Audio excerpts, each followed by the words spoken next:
Le CAC 40 clôture proche de l'équilibre ce soir à 5 947 points, en hausse de 0,03%. La bourse de Paris efface quasiment ses pertes grâce à 3 facteurs.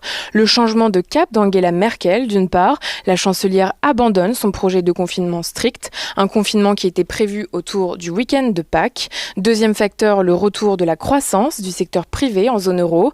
Et puis le rebond de Wall Street en ouverture. Ces facteurs réunis ont permis de diluer les craintes quant à une troisième vague. Aux États-Unis, Jérôme Powell et Janet Yellen reprennent leur témoignage et cette fois ça se passe devant la commission bancaire du Sénat. Pour rappel, la secrétaire au Trésor évoquait hier devant le Congrès la possibilité d'augmenter les impôts afin de combler le déficit budgétaire. Le rendement de l'emprunt américain à 10 ans se tend légèrement.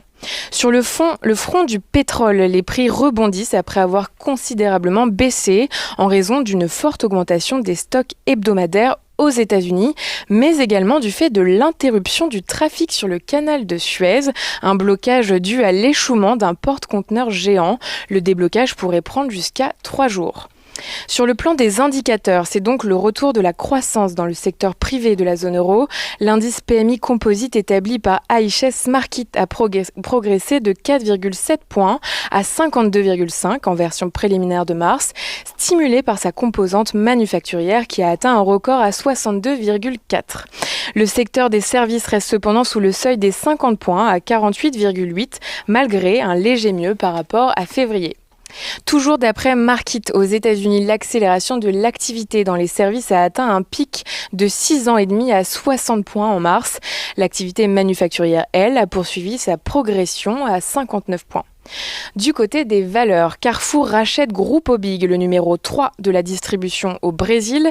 Il s'agit de l'ancien Walmart Brasil que le fonds Advent a racheté en 2018. L'ensemble pèse 3,8 milliards d'euros. Advent et Walmart qui ont donc préféré une vente à une introduction en bourse. L'opération est réalisée par Carrefour Brésil.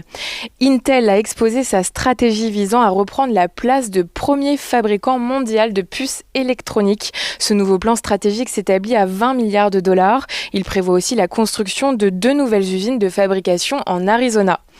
Elon Musk, PDG de Tesla, a annoncé via Twitter qu'il acceptait désormais les paiements en bitcoins. Rien, en revanche, n'a été spécifié quant à la politique de prix. GameStop, qu'on ne présente plus, publie des résultats trimestriels décevants. Les ventes globales ont chuté de 3,3%. Le bénéfice par action, lui, est inférieur de quelques 8% aux attentes. GameStop affirme cependant que les ventes de ses magasins comparables ont augmenté de 6,5% lors des 3 mois achevés fin janvier. Les ventes en ligne auraient quant à elles augmenté de 175%. À noter que Jenna Owens, passée par Amazon et Google, rejoindra la société à la fin du mois en tant que directrice de l'exploitation.